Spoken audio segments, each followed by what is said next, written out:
Bonjour à tous. Eh bien voilà, nous pouvons prendre un moment ce matin pour prier et méditer le 18e jour avec le Sacré-Cœur de Jésus. Au nom du Père qui m'a créé, du Fils qui m'a sauvé et du Saint-Esprit qui me sanctifie. Amen. Jésus, comme chaque matin, je me plonge en toi, je me plonge dans ta divine volonté et je te demande de venir tout faire en moi aujourd'hui. Viens prier, adorer, remercier, louer à travers ma bouche. Viens respirer dans mon souffle. Viens regarder à travers chacun de mes regards. Viens écouter à travers mon écoute. Viens penser à travers mes pensées. Viens faire battre mon cœur. Jésus, que nos battements de cœur, soient unis pour ta gloire, Seigneur. Viens dans toutes mes actions. Viens dans tous mes mouvements conscients et inconscients. Viens mettre tes pas dans mes pas, Jésus, pour que mes pas ne marchent que vers toi. Viens te glorifier à travers toute ma vie, Jésus. Je t'offre ma vie et je t'offre ma volonté pour te servir. Je veux être vraiment un instrument entre tes mains et je veux que ma vie porte de bons fruits pour toi, pour t'aimer au nom de tous. Jésus, je t'aime, je t'adore, je te remercie, je te loue et je te bénis. Au nom de tous, dans ta divine volonté, avec ton amour, tes adorations, tes louanges, tes bénédictions et tes remerciements. Sens-toi vraiment aimé par ce moment que nous t'offrons ce matin. Au nom de toutes les générations passées, présentes et futures, reçois comme un bouclier d'amour, un bouclier de protection face à toutes les offenses dont ton cœur peut être offensé. Viens vraiment, Seigneur, et sens-toi heureux par ce moment qui est le tien, que je t'offre au nom des âmes du purgatoire, au nom des agonisants, au nom des âmes qui te sont consacrées et au nom des pécheurs obstinés. Viens maintenant parler à travers ma bouche, Jésus, pour méditer ce 18e jour. Alors aujourd'hui, nous allons parler de la deuxième épine du cœur de Jésus. Cette deuxième épine qui lui déchire le cœur, ce sont les âmes tièdes, les âmes qui s'endorment dans la prière. Voyez, pas s'endormir physiquement, les âmes qui s'attiédissent, qui vraiment sont là, sont à la messe, mais sont dans la parfaite indifférence. Par exemple à la messe ou ailleurs dans leur vie.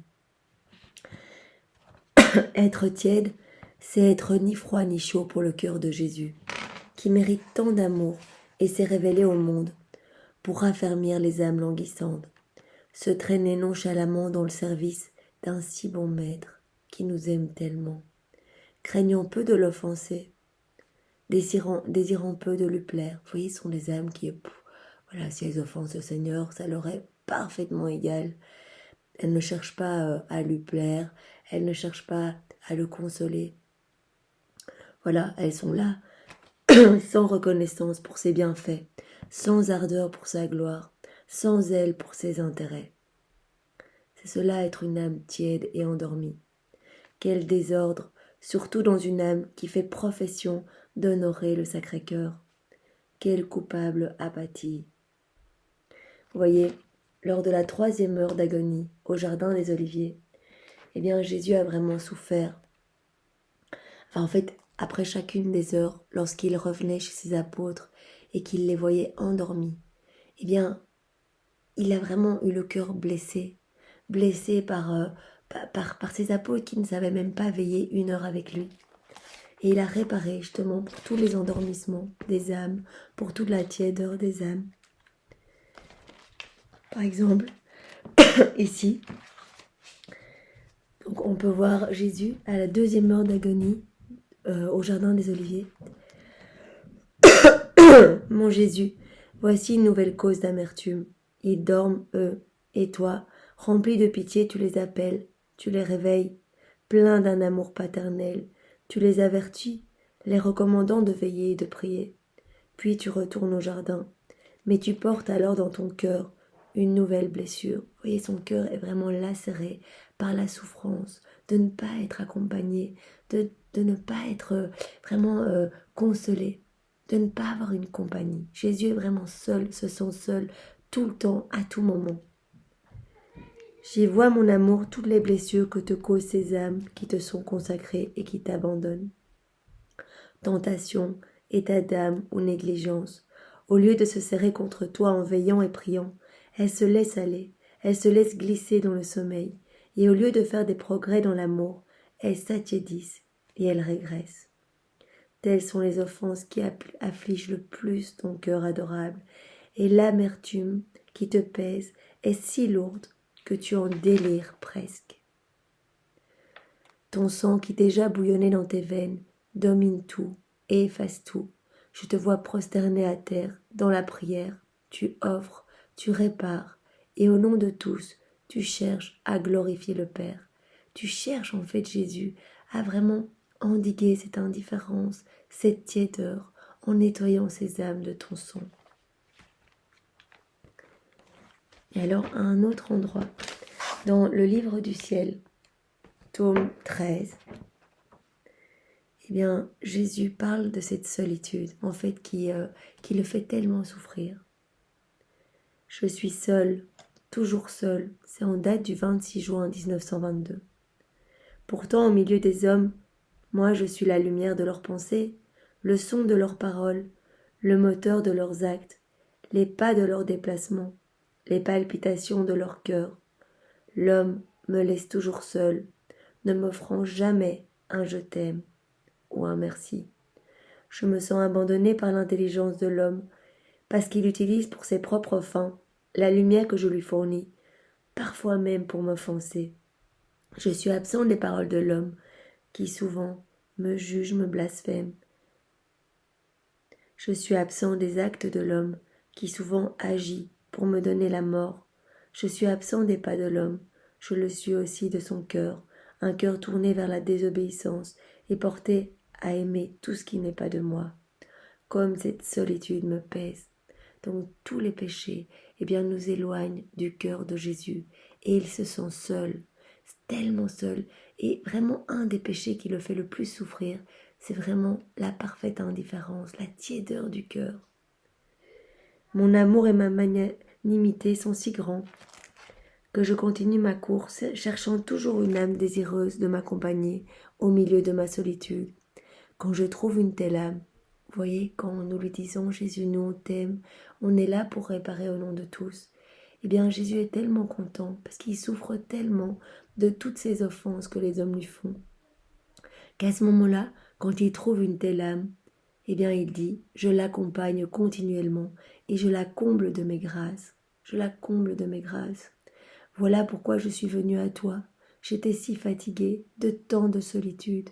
S'il te plaît, ne me laisse jamais seule. » Voyez l'humilité de Dieu, l'humilité de Jésus qui nous supplie de l'accompagner et de lui offrir nos vies pour réparer toutes les offenses qu'il reçoit, toutes les offenses des âmes tièdes, des âmes ingrates, des âmes qui blasphèment. Il nous appelle à l'accompagner. Et un peu plus loin dans ce tome 13, eh bien nous avons, d'ailleurs, est-ce que c'est dans le tome 13 ? Non, c'est dans le tome 14. Pardon, excuse-moi. Nous avons le 24 septembre 1922. Jésus nous dit que la divine volonté, c'est le vêtement de l'âme. Et que vraiment, c'est vraiment la solution pour réparer, pour consoler Jésus de tant de tiédeurs qui le font délirer. On l'a vu dans l'autre texte, ça lui donne la nausée, ça le fait délirer. Il se sent tellement mal face à tant d'indifférence. Alors Louisa dit ceci. Alors que je me trouvais dans mon état habituel, mon cher Jésus se fit voir presque nu et tremblant de froid. Voyez que nos péchés, eh bien, dépouillent notre Seigneur. Vraiment, il est nu, il a froid, il se sent seul, il tremble. Jésus me dit, donc il parle à Louisa, « Ma fille, s'il te plaît, couvre-moi et réchauffe-moi car j'ai froid. Regarde comment les créatures, à cause du péché, se sont départies de tous leurs biens. J'aurais voulu les vêtir splendidement, tissant leurs vêtements avec l'étoffe de mes souffrances, les colorant avec mon sang et les décorant de mes blessures. Comme elle est grande ma douleur de voir qu'elle rejette ce vêtement si beau. » Voyez vraiment, quand nous sommes dans l'état de péché, quand nous sommes indifférents, c'est comme si nous rejetions ce beau vêtement que Jésus veut nous donner, un vêtement constitué de toutes ses souffrances, de son sang, de ses blessures, vraiment de tout ce qu'il a fait pour nous sauver. Et nous, on rejette ce vêtement. Comme elle est grande ma douleur, de voir qu'elle rejette ce vêtement tellement beau. Elle se contente de vivre nue, et moi, elle me dépouille aussi de mes vêtements alors, et je me sens nue parmi elles. Devant leur indifférence, Louisa, j'ai besoin que tu m'habilles. Et donc, vous voyez, à travers Louisa, il parle à chacun de nous. Il nous demande de réparer pour tant de tiédeur et tant d'indifférence. Je lui dis, comment puis-je t'habiller, Seigneur? Je ne dispose pas de vêtements. Il répondit, oui, tu en es capable. Toi, tu as ma volonté entière à ta disposition. Absorbe-la en toi et laisse-la sortir de toi. Et tu me feras le plus beau vêtement. Excusez-moi, j'ai vraiment une extinction de voix. Tu me feras le plus beau vêtement, totalement divin et céleste. Oh, comme je serai au chaud, et je t'habillerai avec le vêtement de ma volonté, de telle sorte que nous serons habillés de la même manière. Si tu m'habilles, il est juste que je t'habille pour te retourner ce que tu auras fait pour moi. Tout le mal chez l'homme vient de ce qu'il a perdu. Il a perdu la semence de ma volonté. En conséquence, il n'accomplit rien d'autre que de se couvrir des plus grands crimes, lesquels le dégradent et l'obligent à fonctionner comme un démon. Quelle autre folie lui reste-t-il à commettre? Ses souffrances sont justes et cela vient de ce que les créatures prennent leur ego comme Dieu. Voyez, toute cette indifférence, cette tiédeur, ça vient du péché de l'orgueil finalement. Voilà, de se dire, on est à la messe et finalement on reste debout, on ne s'agenouille pas parce que, cette création, elle nous appartient, tout nous appartient et Dieu, est-ce qu'on y croit finalement? Voyez, jouir des choses du monde, mais sans reconnaître que tout, absolument tout, vient de Dieu et s'endormir dans notre foi. Et cela fait souffrir, mais presque plus que tous les autres péchés, notre Seigneur. Alors il dit vraiment, quand je continue ici, il dit que l'indifférence, la tiédeur me donne la nausée. Vraiment, ça donne la nausée à Jésus. Il en est malade, ça le fait délirer. L'entends-tu, âme infortunée? Ne te donne-t-elle pas une effrayante idée de la nausée que tu inspires à Jésus et de la difficulté de ton retour dans le cœur adorable dont tu as provoqué le soulèvement? Oui, celui qui court au-devant des plus grands pécheurs, celui qui est toujours prêt à pardonner, celui qui attend les bras grands ouverts, l'enfant prodigue. Celui-là même, ne peut pas supporter la tiédeur, ne peut plus le supporter. Tu surcharges les entrailles de sa miséricorde, tu fais bondir son cœur divin, comme fait en l'homme une eau tiède et insipide. Cette pauvre âme, qu'a-t-elle donc fait pour rendre Jésus si triste et si malade, si nauséeux? Qu'a-t-elle donc fait pour exciter à ce point ton indignation, Jésus? S'est-elle rendue coupable de scandale, de sacrilège? Jésus répond, non, mais elle est sans ardeur pour mon service, sans amour généreux pour mon cœur, qui l'a tant aimée. Elle est tiède. Oh, j'aimerais mieux un grand pécheur, capable d'une résolution généreuse, que cette âme plongée dans la léthargie et la tiédeur. Je ne puis plus la souffrir, elle soulève mon cœur, elle me donne presque envie de vomir. Ô malheur, ô destinée 1000 fois plus triste, en un sens que celle du pécheur. Vous voyez, âme chrétienne, si malheureusement vous étiez atteinte de cette maladie, si souvent mortelle et cependant si commune, je vais vous indiquer 2 remèdes infaillibles.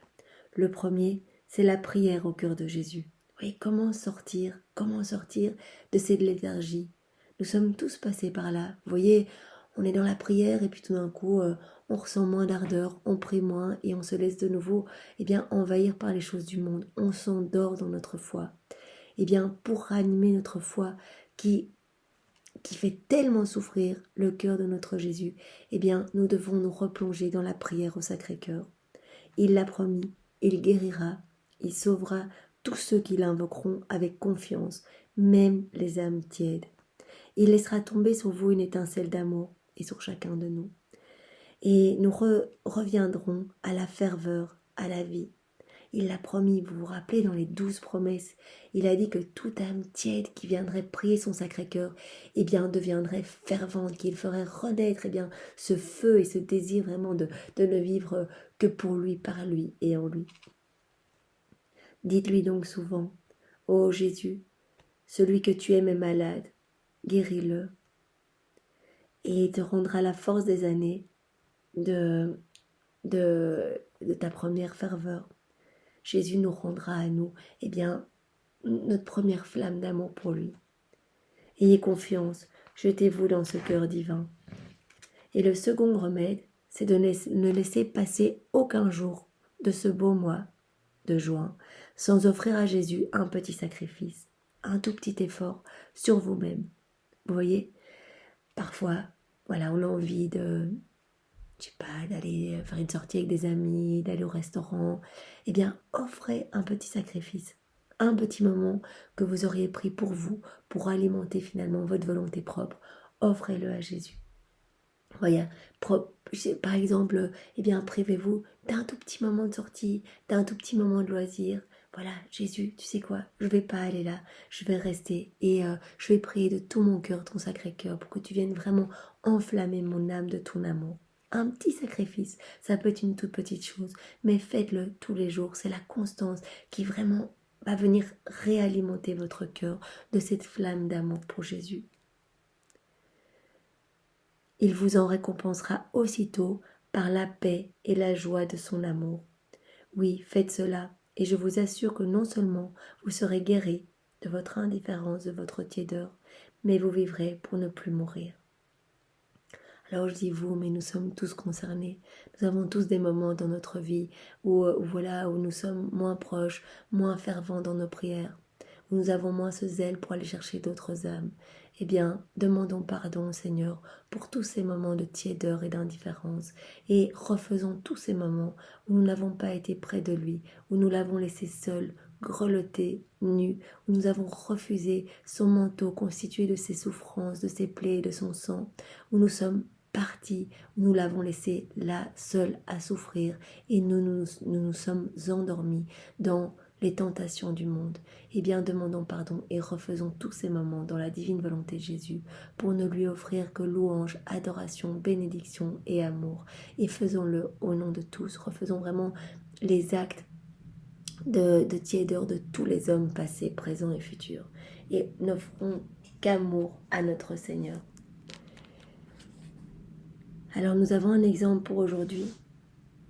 Ce n'est pas en vain que notre Seigneur a proposé la dévotion à son divin cœur comme le suprême remède au mal redoutable de la tiédeur. Il nous l'a dit, il nous l'a promis.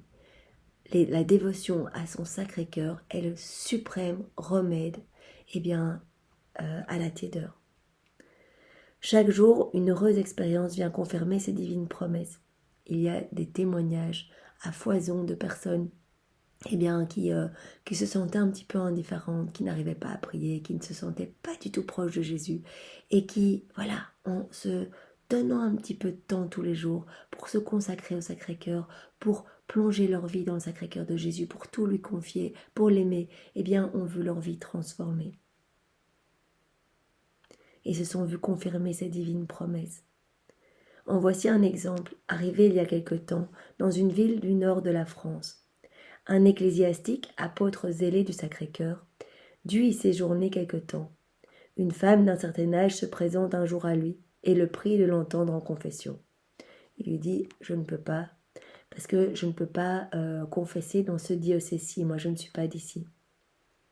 Et puis ici, vous avez suffisamment d'autres personnes, d'autres prêtres pour vous confesser. » Alors la dame lui répond « Je ferai toutes les démarches qu'il faudra pour vous obtenir l'autorisation de confesser.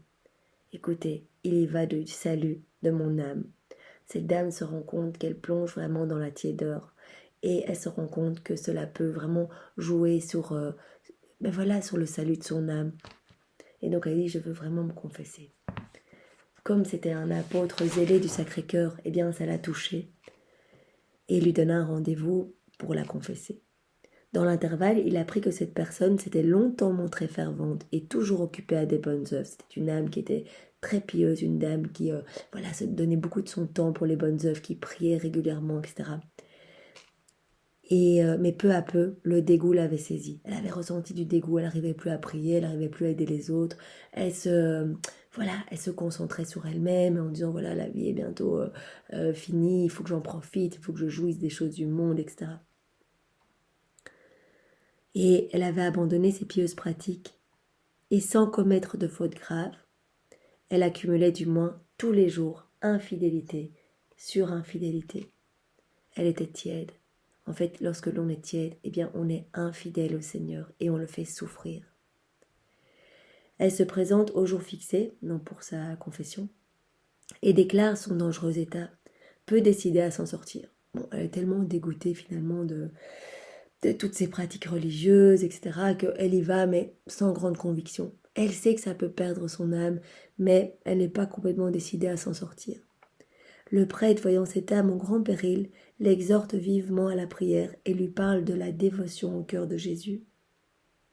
À ce mot, la femme répond vivement qu'elle n'aime pas ces nouveautés, qu'elle pense que ce sont comme des superstitions, bonnes pour des imaginations enthousiastes.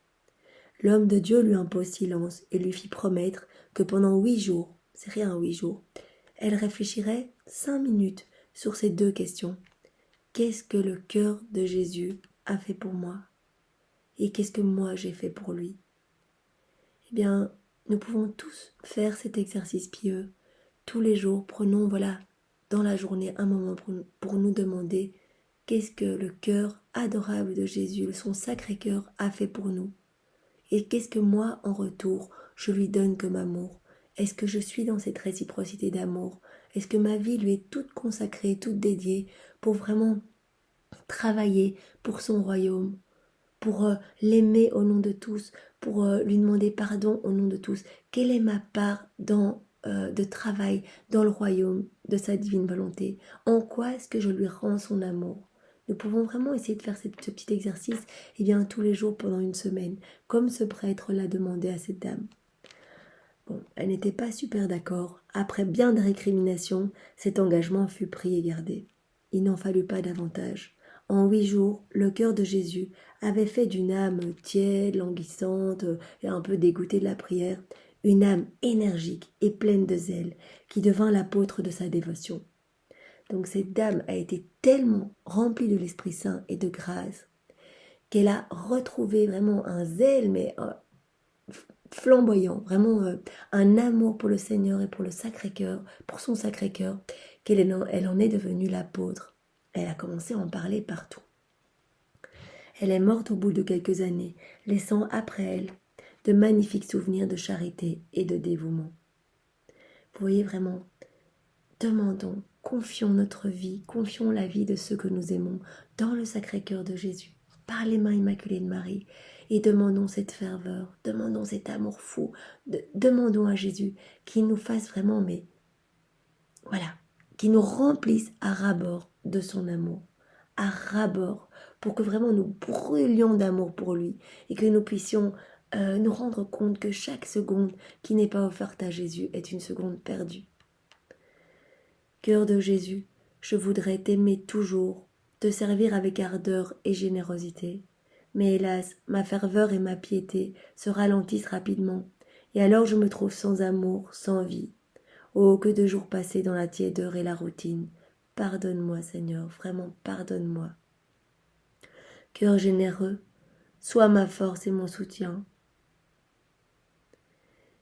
Et fais qu'à l'avenir, toujours je travaille à mon salut avec énergie, courage et persévérance. Et nous pouvons rajouter que chacune des secondes de ma vie, je travaille à mon salut, mais que je travaille aussi au salut de tous les hommes, passés, présents et futurs, en constamment réparant et demandant pardon pour toutes leurs fautes et leurs péchés de tiédeur et d'indifférence. Ainsi soit-il. Nous pouvons terminer par la prière de consécration au Sacré-Cœur de Jésus. Seigneur Jésus, toi qui es venu allumer un feu sur la terre, eh bien, je m'abandonne aujourd'hui à la volonté du Père dans le souffle de l'Esprit Saint. Jésus, je te fais cette prière dans ta divine volonté, au nom de tous tes enfants, du premier homme jusqu'au dernier. Viens purifier tous nos cœurs, Jésus. Viens les embraser de ton amour et de ta charité. Vraiment, nous te demandons ce zèle et cette ferveur pour toi. Nous te demandons de faire de nos vies, eh bien, des instruments entre tes mains. Nous voulons te servir, nous voulons être vraiment des apôtres pour ta gloire, Seigneur. Fais grandir en chacun de nous le désir de la sainteté. Par le cœur immaculé de Marie, eh bien, nous venons ce matin tous nous consacrer à ton cœur pour t'aimer et te servir durant notre vie et à l'heure de notre mort. Amen. Nous pouvons poursuivre par la prière de Sainte Marguerite Marie. Ô Jésus, toi qui as dit, en vérité je vous le dis, demandez et vous recevrez, cherchez et vous trouverez, frappez et l'on vous ouvrira. Jésus, voici que je frappe ce matin, que je cherche à devenir meilleur, Seigneur. Je voudrais vraiment te plaire, je voudrais que ma vie, eh bien, te soit vraiment louable. Et je te demande, vraiment, au nom de tous, la grâce de la vie dans ta divine volonté. Je voudrais vraiment être rempli de ta lumière et de ton amour pour te servir, Seigneur.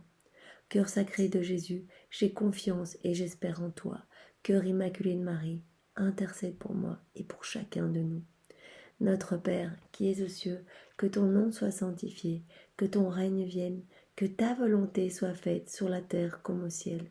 Donne-nous aujourd'hui notre pain de ce jour. Pardonne-nous nos offenses, comme nous pardonnons aussi à ceux qui nous ont offensés. Et ne nous laisse pas entrer en tentation, mais délivre-nous du mal. Amen. Je te salue Marie, pleine de grâce, le Seigneur est avec toi. Tu es bénie entre toutes les femmes, et Jésus, ton enfant, est béni. Sainte Marie, Mère de Dieu, prie pour nous, pauvres pécheurs, maintenant et à l'heure de notre mort. Amen. Que toute gloire soit rendue au Père, et au Fils, et au Saint-Esprit, comme il était au commencement, maintenant et toujours, et dans les siècles des siècles. Amen. Jésus, toi qui as dit, en vérité je vous le dis, tout ce que vous demanderez à mon Père en mon nom, il vous l'accordera.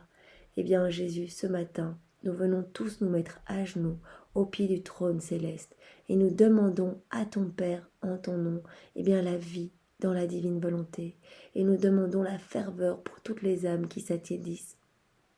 Vraiment, c'est au nom de tous que nous faisons cette prière, dans ta divine volonté, Seigneur. Cœur sacré de Jésus, j'ai confiance en toi. Cœur immaculé de Marie, toi qui es uni, qui ne fait qu'un avec le sacré cœur de Jésus, eh bien intercède pour chacun de nous. Notre Père, qui es aux cieux, que ton nom soit sanctifié, que ton règne vienne, que ta volonté soit faite, sur la terre comme au ciel. Donne-nous aujourd'hui notre pain de ce jour. Pardonne-nous nos offenses, comme nous pardonnons aussi à ceux qui nous ont offensés. Et ne nous laisse pas entrer en tentation, mais délivre-nous du mal. Amen. Je te salue Marie, pleine de grâce. Le Seigneur est avec toi. Tu es bénie entre toutes les femmes.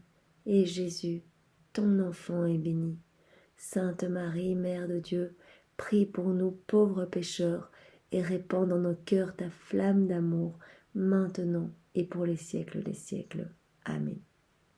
Que toute gloire soit rendue au Père, et au Fils, et au Saint-Esprit, comme il était au commencement, maintenant et toujours, et dans les siècles des siècles.